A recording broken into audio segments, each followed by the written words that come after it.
네, 사퇴 요구설로 불거진 대통령실과 이 한동훈 비대위원장 간의 이 갈등 양상, 양측 모두 이제 더 이상의 확전을 자제하는 분위기입니다. 과연 성공적으로 갈등이 봉합될지가 지금 주목이 되고 있는 상황이죠. 네, 패널 두 분과 함께 정치권 소식 자세히 짚어보도록 하겠습니다. 최병목 정치평론가, 김상희 전 민주당 부대변인 함께합니다. 안녕하세요. 안녕하세요. 네, 자, 먼저 윤 대통령이요 참모들과 만난 자리에서 이 정치권에 나오는 이 한동훈 찍어내리기 주장 이게 사실이 아니다 이렇게 말을 했다고 좀 전해집니다. 한 위원장에 대한 인간적 애정도 언급한 것으로 지금 상황입니다. 일단 그 최병목 편집장님께서 보시기에는 지금 상황은 글쎄요 갈등이 봉합의 수순으로 들어섰다 이렇게 보면 되겠습니까? 어떻게 봐야 됩니까? 조금 애매합니다. 그렇습니다. 왜 그러냐면 예. 이제 한동훈 그 비대위원장은 내가 눈에 넣어도 아프지 않을 후배였다거든, 였다. 과거형이에요. 그러면 이제 지금은 아니다는 얘기가 되는 거고. 예. 그다음에 뭐 사퇴 요구가 없었다고 하는데 대통령이 사퇴 요구를 하지 않았음에도 불구하고 그 대통령 비서실장이 한동훈 비대위원장한테 사퇴 압박을 넣을 수 있을까요, 과연? 그거는 저희들의 상식으로 볼 때 불가능한 일이기 때문에 예. 물론 이런 전체적인 흐름을 보면 네. 굳이 사퇴 요구가 있었다는 사실을 대통령실에서 시인할 이유가 없는 거고 그다음에 이걸 부인하는 걸 보면 봉합하려고 하는구나 하는 느낌은 갔는데 네네. 여기에 이제 구체적인 대책이 있어야 되는 거예요. 왜냐하면 용산 대통령실의 완벽한 승리로 봉합하느냐 아니면 한동훈 비대위원장 간의 타협으로 봉합하느냐 이런 정도의 차이가 있는 것으로 보이지만 전체적인 흐름상으로는 예. 아마 여기서 더 확전하면 공멸이 있을 뿐이다라는 거는 그 용산 대통령실도 인지하고 있는 것 아닌가 이런 생각이 듭니다. 알겠습니다. 네, 한동훈 위원장은 이제 대통령실이라 사퇴 요구가 있었다는 보도가 나온 이후에 어제 오전 출근길에서 입장을 밝혔습니다. 취재진 앞에선 한동훈 위원장의 발언 먼저 듣고 이야기 이어가겠습니다. 지금 대통령실에서 위원장님께 사퇴 요구했는 이에 대한 입장 궁금합니다. 저는 선민후사하겠습니다. 대통령실의 과도한 당무 개입이라는 비판이 있는데 저는 그 과정에 대해서는 제가 사퇴 요구를 거절했기 때문에 구체적인 내용에 대해서는 말씀드리진 않겠습니다. 총선 때까지 비대위원장으로서 제 역할을 완주하겠다라는 입장에는 변함이 없습니다. 제 임기는 총선 이후까지 이어지는 것으로 알고 있는데요. 네, 뭐 들으셨지만 한동훈 위원장 자신의 임기 총선 이후까지다라면서 사퇴 가능성 일축했습니다. 봉합에 대해서 애매모호한 상황이다라고 말씀을 해주시긴 했는데 사퇴 요구설이 논란이 된 상황 어떤 배경이 있다고 보시나요? 글쎄요. 일단은 대통령실에서 사퇴 요구를 했는데 그 사퇴 요구가 사퇴 요구를 위한 사퇴 요구는 아니었을 거예요. 그러지 마라. 행동을 바꿔라, 예. 언행을 바꿔라 이거였는데 그것이 이제 관철이 되지 않았고 그렇기 때문에 사퇴 요구 그러면 물러나라까지 이제 이게 에스컬레이션이 됐겠죠. 근데 그거에 대한 반응이 아니 무슨 소리냐라고 너무 강하게 반발이 나오니까 네네. 용산 쪽에서 뜨거 하고 있는 상황이 아닌가 이런 생각이 좀 들고요. 예. 그러니까 세게 누르면 이게 통하겠지 처음에 이렇게 막연하게 생각하지 않았을까. 그래서 그게 아닌 반응 때문에 여기까지 지금 상황이 흘러오는 거 아닐까 이런 생각이 들고요. 네네.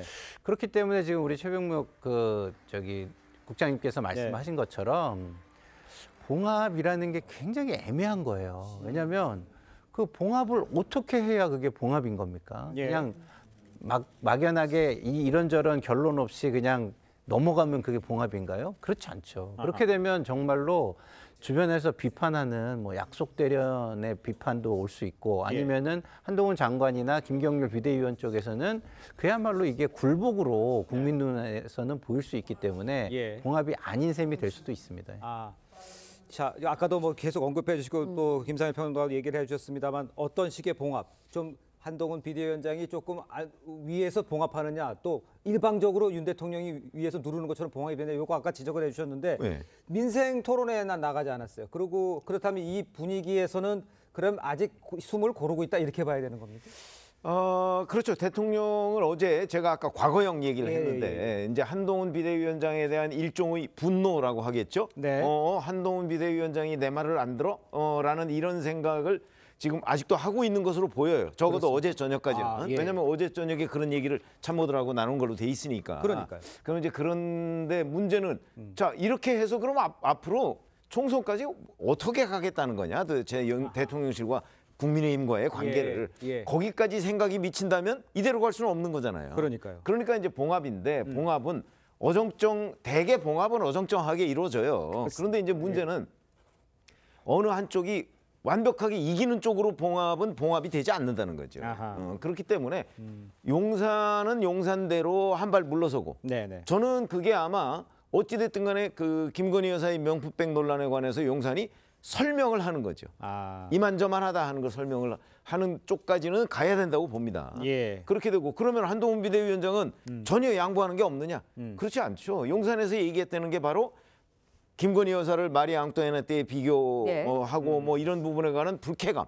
그러면 적어도 김경률 비대위원의 사퇴 정도까지는 해야 용산의 어떤 그 화를 좀 사귀는 데 효과가 있지 않을까. 예. 아마 이런 정도 선에서 누군가 중재자가 나서서 용산과 국민의힘 사이에 그 어떤 거리감을 좀 좁히려고 하면 가능하지 않을까 싶습니다. 알겠습니다. 그러니까 지금 말씀은 이 정도에서 우리 잘 해보자라는 것이 아니라 실제적으로 어떤 행동들, 예를 들어서 김경률 비대위원에 대한 뭐 사퇴라든가 다른 뭐 어떤 액션이 있어야 해결되는 것이다. 이렇게 지적해 주시는 것 같습니다. 일단요, 지금 언급해 준 대로 이 당정 간의 파열이 발생한 배경, 한 위원장이 연입한 이 김경률 비대위원, 김건희 여사 관련 발언이 지목이 되고 있습니다. 김 비대위원 어제 자신의 발언에 대해서 사과를 했어요. 직접 들어보겠습니다. 다시 한번 이 자리에서 죄송하다는 말씀을 올립니다. 제 거친 언행이 여러모로 불편함을 드린 적이 있었습니다.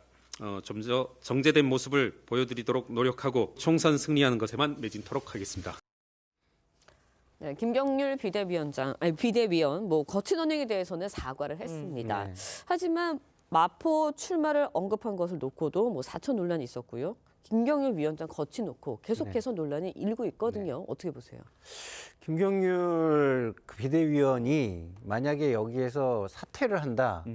그러면 제가 볼 때는 한동훈 비대위원장이 굉장히 어려워질 거예요. 왜냐하면 사실상 비대위원장으로 온 다음에 컨벤션 효과가 충분히 있었고 개인적인 그 인지도나 지지도도 상당히 많이 올라갔어요. 기대감도 올라갔고. 네. 그러나 총선 승리라는 최대의 목적을 놓고 볼 때는 성과가 충분히 있었다고 지금 보이지 않는 겁니다. 왜냐하면 그 윤석열 정부에 대한 중간평가라는 총선 구도를 뛰어넘을 수 있어야 되는데 그거는 넘어지지 않았거든요. 그러면은 이 총선 구도를 총선 구도라는 얼음을 깨는데 가장 유효한 바늘로 쓰이는 게 지금 김경률 비대위원이거든요. 얼음 깨는데 바늘이 제일 중요하잖아요.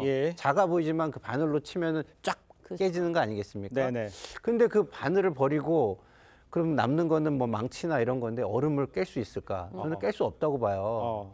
그러면은 이게 사실상 김경률 비대위원이 사퇴한다는 건 총선 승리에 그동안 막혀있던 부분을 뚫겠다는 의지를 포기하는 것이고 그러면 한동훈 비대위원장의 미래는 저는 없는 거라고 봐요. 그러면 결국은 귀결되는 건 그냥 굴복만 남는 거예요. 그래서 저는 김경률 비대위원의 사퇴는 어렵다. 저 정도 사과나 표현을 정제하겠다는 걸로 받아들이고 우리 최병명 국장님이 말씀하신 대로 용산에서 일정 부분 또 김경률 비대위원의 요구를 좀 포용하는 모습을 보이고 나를 밟고 가라라고 이렇게 양해해주는 모습을 보여야 이거는 풀릴 거라고 저는 보입니다. 그러니까 그게 이제 쉽지 않다는 얘기잖아요. 그렇죠. 아니 근데 김경률 비대위원에 대해서도 한동훈 비대위원장은 김경률 비대위원을 마포을에 출마시키고 싶어 하잖아요. 그러니까 비대위원은 사퇴하더라도 출마는 해라. 이렇게 하는 거는 또 한동훈 비대위원장의 요구를 절반 정도는 수용하는 게 되잖아요. 그렇죠. 그래서 제가 중재자 얘기를 자꾸 하는 겁니다. 알겠습니다. 자, 이런 그 상황이 있지만 민주당의 상황은 좀 공격적이죠. 민주당은 한 위원장에 대한 이 대통령실의 사퇴 요구를 당무 개입으로 규정을 하고 공세에 나섰습니다. 이재명 대표 목소리를 한번 들어보도록 하겠습니다. 정부 여당은 윤심, 한심 이렇게 나눠 싸울 게 아니라 민생부터 챙겨야 됩니다. 정말로 정부, 여당 미안한 말씀입니다만 한심합니다. 대통령이 특정 정당의 선거, 총선 관련해서 이렇게 노골적이고 깊숙이 개입한 사례가 있었나 그런 생각이 듭니다. 자, 일단 야당은요, 대통령실의 네. 이 노골적인 당무 개입이라면서 법적 조치까지 언급했습니다. 이거는 어떻게 들으셨어요? 불과 한 20년 전까지만 해도요. 집권당의 그 총재가 대통령이었습니다. 그렇죠. 그렇죠? 네. 그렇기 때문에 집권당의 당무에 대통령이 어느 정도 개입하는 건 저는 국민적 양해가 있다고 봐요. 다만 너무 심하게 이런저런 문제를 간섭하는 게 이제 문제가 되겠죠. 예. 그런 점에서 본다면 지금 예를 들어서 아니 대통령 부인에 관한 문제잖아요. 네네. 그걸 가지고 지금 당과 갈등이 있는데 그걸 아무 말 안 하고 침묵하고 있어라 하는 거는 저는 이재명 대표가 우리 정치사를 보면 집권당과 당과의 관계가 그렇지 않다 하는 건 저는 충분히 양해가 되고 예. 저 부분에 관한 국민적 공감대는 저는 없다고 봅니다. 그리고 또 한번 뭐 정치적 중립 얘기를 하고 예. 있는데 예. 이거는 여당 내의 문제예요. 그렇죠? 이게 뭐 야당과의 관계에서 대통령이 뭐 여당 편을 들고 이런 거 아닙니다. 그런 차원에서 본다면 그 문제도 별도로 뭐 법적으로 무슨 따져야 할 상황은 아니다 이렇게 봅니다. 알겠습니다. 네. 근데 여권에서 균형이 불거진 상황이거든요. 예. 민주당으로서는 호재이지 않을까라는 생각이 드는데 어떻게 보세요? 글쎄요, 이게 호재가 될 수도 있지만 대형 악재가 될 수도 있죠. 예를 들어서 한동훈 장관이 차별화에 성공을 한다면 아까 제가 말씀드린 총선 구도가 엎어질 수가 있어요. 중간 평가라는 예. 현 정권에 이게 엎어질 수 있는 이유가 뭐냐면 예. 여당 내에 강력한 야당이 생기는 것이고요. 그러면은 여당 내 야당이 이 전국을 주도할 수 있을 거라고 생각하는 순간 예. 이 정권에 대한 중간 평가나 심판론은 굉장히 약화가 되는 겁니다. 예. 그러면은 이제 총선에서 대형 악재로 오히려 총선과 관련해서는 대형 악재로 작용할 수 있는 것이고요. 예. 그렇지만 저는 그게 쉽지는 않다고 봅니다. 왜냐하면 지금 뭐 약속 대련 얘기도 나오고 막 이렇게 하잖아요. 네. 근데 약속 대련 같은 봉합이 되면 이건 국민 눈높이가 아니에요. 예를 들어서 한동훈 장관이 계속 얘기하는 게 선민호사 국민 눈높이 얘기하는데 네. 그걸 따르지 않는 것이에요. 그러면은 그게 뭐가 되겠습니까? 국민을 사실상 우롱하고 기만하는 게 될 수가 있어요. 아하. 그러면 오히려 되게 민주당의 엄청난 호재가 될 수도 있는 것이죠.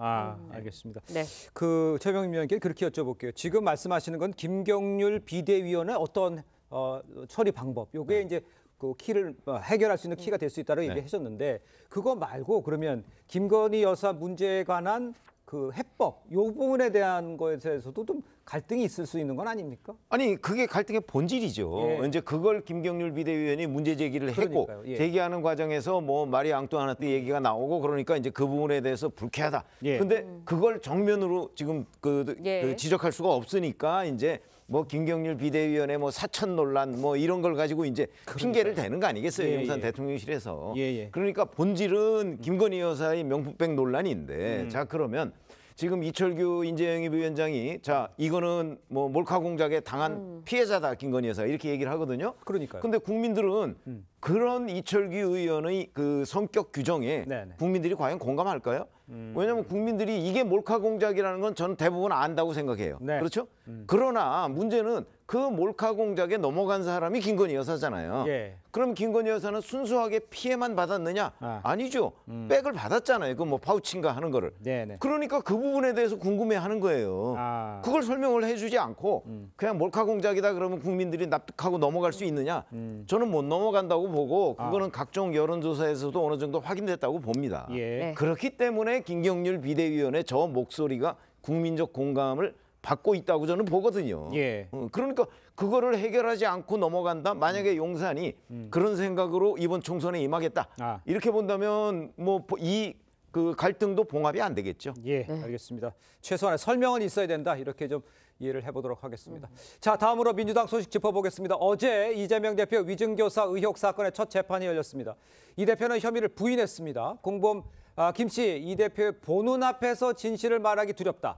이 대표의 퇴정을 요구하기도 했습니다. 저게 위증교사 재판이라는 게 사실은 그 이재명 대표가 이제 그 김진성 씨한테 위증교사를 요구했던 녹취 파일이 있잖아요. 네. 그 파일에 보면 명확해요. 더군다나 거기에 그 진술 의견서까지 보내드릴게요. 이렇게 돼 있거든요.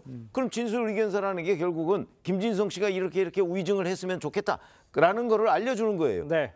그걸 교사라고 그러지 뭘 교사라고 합니까? 지금 이재명 대표는 어제 재판에서 자, 그 내가 나한테 유리한 거를 검찰이 빼고 저 재판부에 제출했다 이렇게 주장을 하거든요. 네네네. 근데 녹음 파일 지금 검찰이 재판에서 틀고 있어요. 네. 거기에 보면 명확하게 위증을 이렇게 해달라. 이렇게 하면 되지라는 표현까지 있어요. 심지어는. 예. 저 그러면 거기서 빼본들 뭐 일부 물론 뭐 불필요한 부분은 뺐을지 모르지만 네. 빼본들 이렇게 해주면 되지라고 하는 부분은 여전히 있는 거잖아요. 그러니까요. 그게 교사라니까요. 아. 그런 점에서 본다면 저는 이재명 대표가 뭐 이런저런 여러 가지 얘기를 가지고 지금 반박을 하고 변명을 하지만 네. 그 이재명 대표의 구속영장을 기각했던 그 판사마저도 네. 이 부분은 네. 소명이 된다고 했던 그 사항입니다. 알겠습니다. 네. 이번에는 이제 지난주에 이재명 대표가 예. 우리 북한 그리고 선대인 김일성, 김정일 부자 뭐 이런 표현을 써서 했던 그 논란 계속되고 있는 것과 관련해서 이야기를 좀 나눠보도록 하겠습니다. 여당과 서해용사 유족회 측에서 사과를 촉구한 데 이어서 네. 대학생 단체에서 이제 이 대표 국가보안법 위반 혐의로 고발까지 했어요. 네. 어떻게 보시나요?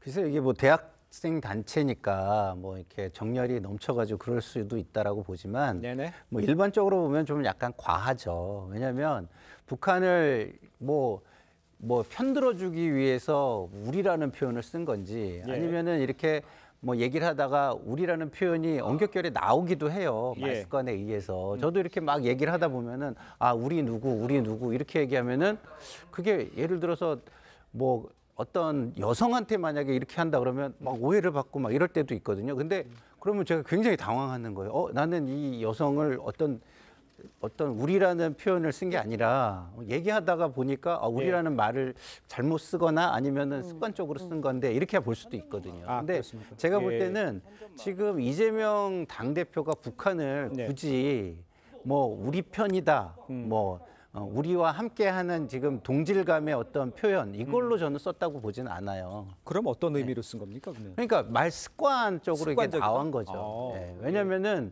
그 앞에도 계속 우리 누구 이렇게 얘기를 하거든요. 네.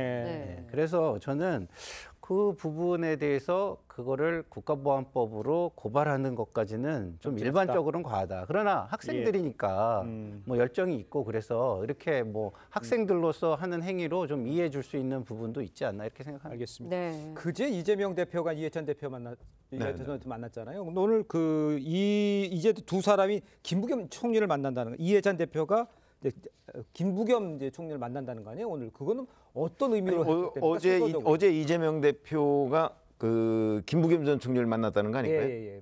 저는 그렇게 보는데 어떤 내용들이 아니 그러니까 그 내용은 이재명 대표가 이제 본격적인 공천을 앞두고 있잖아요. 네.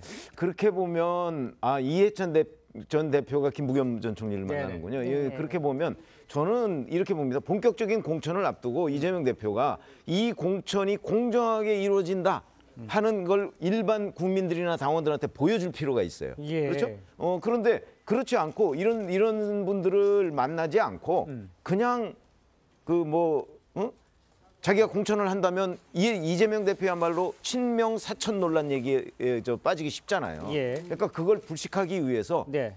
이해찬 전 대표 만나고 또 이해찬 전 대표가 김부겸 전 총리를 만나고 뭐 이렇게 해서 연쇄회동을 하면서 그러면 이재명 대표가 하는 공천의 공정성이 조금 높아질 거라는 정치적 계산을 저는 하고 있다고 봅니다. 알겠습니다. 네. 자, 이런 가운데요. 공천을 두고 민주당 내 갈등도 좀 계속이 되고 있습니다. 친명계인 이수진 의원 서울 서대문갑 출마 철회 하루 만에 비명계 윤영찬 의원 지역구인 성남 중원구에 도전장을 던졌습니다. 그 모습 먼저 보겠습니다. 이재명 대표의 심장을 뺏길 수는 없다는 절박함으로 호소드립니다. 성남시 중원구에서 민주당 후보로 나오겠다는 후보는 민주당의 기본 정체성조차 의심이 됩니다. 민주당의 배신과 분열의 상처를 주면서 민주당의 이름으로 출마하겠다는 상황을 더는 두고 볼 수 없습니다. 네, 굉장히 강하게 비판해서 민주당의 기본 정체성조차 없는 사람이다. 그러면서 굉장히 겨냥을 하면서 윤영찬 의원의 지역구 출마를 공식 발표했거든요. 어떻게 들으셨나요? 그러면 뭐 당에서 왜 잡았어요? 그럴 거면은. 예? 저 말은 말도 안 되고요. 이수진 의원은 비례 혜택을 본 사람이에요. 그러니까요. 그러면은 그 지금 뭐 반윤이 중요하고 뭐 총선 승리가 중요하고 뭐 이런 얘기를 하면 험지에 가서 헌신을 할 생각을 해야죠. 혜택 본 사람이면. 예? 지금 뭐 그 아주 유리한 우리의 뭐 텃밭 같은 지역구에 뭐 거기에 공략이 가능한 사람이 있다고 해가지고 저런 식으로 예. 비난을 하면서 출마를 한다? 능력으로 승부를 할 생각은 안 하고 줄서기로 해결을 보겠다. 이 모습으로 뿐이 안 비친다. 저는 이렇게 말씀을 드리겠습니다. 어떻게 보셨어요? 저거는 기본적으로 이수진 의원 본인의 의지라기보다는 저는 친명 원외. 지금 뭐 아주 강력하게 그 윤영찬 의원을 비판하고 있잖아요. 예. 그런 친명 원외들의 요구 이것이 워낙 강력하다 보니까 이수진 의원이 저는 총대를 맸다 이렇게 봅니다. 아 그렇군요. 알겠습니다. 자, 저희는 다음 소재로 좀 넘어가 보도록 예. 하겠습니다. 지금 그 제3지대 소식도 좀 짚어봐야 할 것 같아요. 예. 제3지대 소식 이준석, 금태섭 신당 이 공수처 폐지를 공동 공약으로 발표를 했습니다. 공수처 신설 당시 민주당 대표였던 이낙연 위원장을 겨냥한 거다 이런 이야기도 나오고 있는데 저건 어떻게 봐야 됩니까? 저는 뭐 이낙연 전 대표를 직접 겨냥했다고 보지는 않고요. 예. 이제 공수처에 대한 부정적 여론. 엊그제 이제 김진욱 전 공수처장이 퇴임했잖아요. 예. 3년 만에 퇴임을 했는데 구속해서 뭐 유죄 선고를 받은 게 뭐 단 한 건도 없어요. 이런 점 때문에 이제 공수처가 비판받는 지점이 굉장히 많잖아요. 네. 아니 3년 동안 제대로 일을 하나도 못했는데 이걸 유지해야 되느냐라는 일반 여론이 저는 대단히 높을 거라고 보고 예. 지금 이준석 전 대표나 금태섭 그 신당이 바로 그런 점을 노리고 들어갔다 이렇게 봅니다. 알겠습니다. 네. 이낙연 전 대표의 불출마 의사에도 이제 제3지대에서는 이 전 대표가 호남이나 인천 계양을 선거에 출마해야 한다 이런 요구가 나오고 있습니다. 어떤 선택할 거라고 보세요? 중요한 건 헌신이죠. 네네. 무엇이 더 헌신이냐에 따라서 결정을 저는 할 거라고 보는데요. 예. 지금 불출마를 선언한 이유가 나는 욕심이 아니라 이 권력 투쟁이 아니라 지분 다툼이 아니라 정말 정치를 바꾸고 싶어서 헌신하는 모습을 먼저 보이겠다 이거였잖아요. 근데 그 헌신과 비교해서 더 큰 헌신이 지금 필요하다라고 해서 그 새로운 결정을 할 때 그 새로운 네. 결정이 네. 정말 헌신이고 진정성이 있는 거라면 저는 그거를 선택을 할 것이고요. 예, 예. 그게 아니라고 판단이 되면 그냥 불출마를 선언하겠죠. 알겠습니다. 그 제3지대에서의 이 빅텐트, 네. 뭐 빅하우스 이게 지금 현실적으로는 가능하다고 보십니까? 아니 열심히 지금 노력을 하고 있는데 네. 이제 이준석 개혁신당 대표인가요? 이준석 대표 때문에 지금 계속 삐그덕거리는 소리가 들리는 거죠. 네. 결국 이준석 전 대표가 본인 혼자 하는 것이 제3지대에서 훨씬 유리하다고 판단하느냐 아니면 함께 하는 것이 유리하다고 판단하느냐에 달려 있다고 봅니다. 알겠습니다. 자, 두 분 말씀은 여기까지 듣겠습니다. 고맙습니다. 고맙습니다. 감사합니다.